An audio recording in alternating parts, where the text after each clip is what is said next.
Hello, this is Thomas Hofstadter. I'm joined by Maggie and Melissa again for, I think, Just Some Points 18. So anxious to hear again what you all bring to the table. Melissa, why don't you get started today? Sure. So today I was doing a lot of research, and it's nothing, latest newsworthy or announcement worthy, but I do think it's really important to bring up that there are so many alternative search engines to Google, and I don't think a lot of people realize how many search engines exactly there are. So I just kind of want to go through some of the big names and some of the different categories of search engines too. Um, Obviously Google is dominating the market, and not only is there Google, but Google owns YouTube, which is the second largest search engine out there.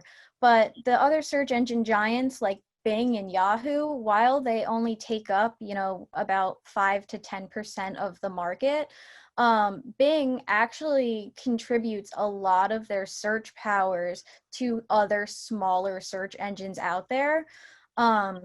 For example, there is one that it's called OneSearch, and it was actually just launched by Verizon. So when you think of a new search engine, you think, oh, they have their own algorithm and everything. It's actually powered by Bing. So, and a lot of smaller ones are like that. A lot of the charity-driven search engines are also powered by Bing. I don't know if many people even know about the charity search engines out there. There's Give Water, where actually the searches and the profits of the searches actually help, provide water to some of the lesser countries without access to water. Eco And Root, they're also driven by Bing. yes, and they're powered by Bing. Same with Ecosia, which only takes up about 0.1% of the market, but they're powered by Bing, and they have planted over 100 million trees with the profits that they were able Wow. to proceed. So, um, with all of these different options, Bing actually, when you think about it, they take up 7% of the market, but when you factor in all of the other smaller search engines that they control, that market share actually grows quite a bit. That's so interesting. We talked about search engines on and off over since the beginning of Just Some Points. We talked about DuckDuckGo in the past, and also about Google's drive to change how they serve us as searchers, as customers. Mm-hmm. I'd say last week, and I searched stuff again for certain products, and I was so annoyed getting just served up what they want me to see. I knew that there are, for example, businesses in where I'm right now in the Adirondacks, Mm-hmm. and I was trying to find them. I could not find the businesses despite the fact I know that they exist here. Exactly. And it just showed me how much they control, and it's really just not objective anymore. They only serve up what fills their pockets. And so I'm delighted about the fact that there are more search engines actually coming up. I have to look into some of those. Yeah. I think I'm very intrigued by that. Yeah, it's also important to note that a lot of search engines are very format specific. Like, you don't think of Giphy as a search engine, but it truly is. Giphy has 10 billion, GIFs in their library that people are searching for. So you have to find the right search engine for what you're trying to serve and what you're trying to get people to find. Mm-hmm. That's a very good point. For example, I use Pinterest a lot as a search engine, especially for products, because I don't think I get products served up or the product variety on Google as I expect it to be. Exactly. And sometimes it's actually much better. I feel I get a more independent view on Pinterest searching for certain products. And then I have the pictures all of a sudden, and I get much quicker to the results I want. Exactly. So that's a very good point you make, that you really have to know what you want to search, and that might define actually where you go. Mm-hmm. Right. Oh, wow, interesting. Cool. Maggie, what do you have this week? Yeah, so I'm going to talk about how Facebook recently launched a campaign called #WearMask. So health authorities actually encouraged Facebook to help spread the word about the importance of wearing a mask. So they launched this campaign. So Facebook and Instagram are supporting the leading global health organizations on the hashtag Wear a Mask campaign to meaningfully impact knowledge, attitudes, and practices around mask wearing.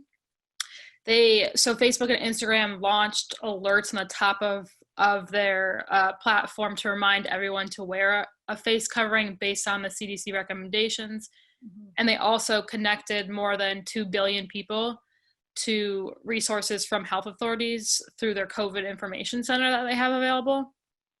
So now Facebook is asking the community to get involved, which is why they launched the hashtag Wear a Mask campaign. So in order to get involved, you can post on Facebook or Instagram with the hashtag Wear a Mask, or you can share guidance from your local health authority and engage with your community. Mm-hmm. So they're kind of trying to take a step forward by encouraging people to use this campaign so it'll be seen all throughout Facebook and Instagram and bring more awareness to it. That's interesting. With Facebook, I'm always cynical, and I'm right. thinking about what do they want to get out of it, and why are they doing that? So, while in general it sounds like the right cause or a good thing, mm-hmm. I always, again, with them, I'm always cynical. The other thought I would have with that one is, how do they measure? It would be interesting to see how they want to measure the impact. Mm-hmm. So I would also be curious to see how brands get involved too. Like, I know we talked a week or two ago about the Instagram Reels, and instantly brands really took that feature and made it their own and really kind of used it to brand themselves and to promote themselves on there. So I wonder if this is going to be a similar situation where brands somehow incorporate this campaign into what they're doing on social media. Right. Mm-hmm. Yeah, that's a good point too. I haven't thought about that. Well, it will be interesting to see. I'm not a huge Facebook user, as you can tell, so I haven't witnessed it myself. But it's certainly, again, on the surface, it sounds like a great idea. Mm-hmm.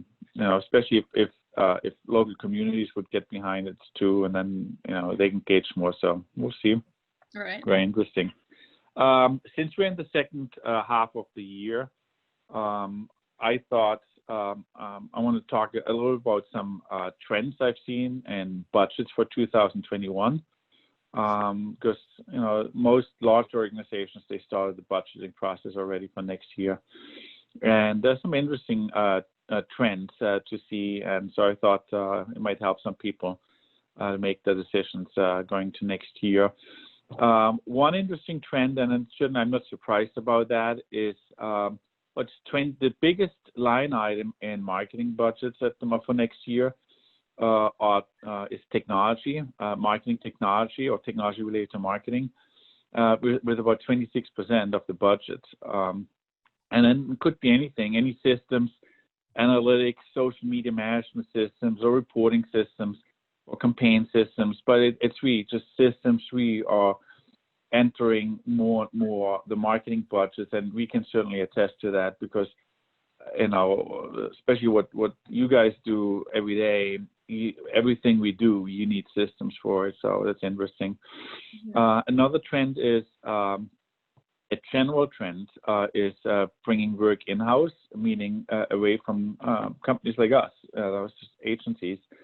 But that really depends on the industry. For example, travel and hospitality went just the opposite, meaning they, for quite obvious reasons, they laid off a lot of people and they rely more on service organizations.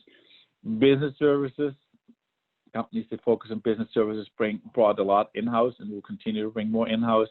When they do bring services in-house, it's mostly related to social media and creative. Mm-hmm. That's the general trend.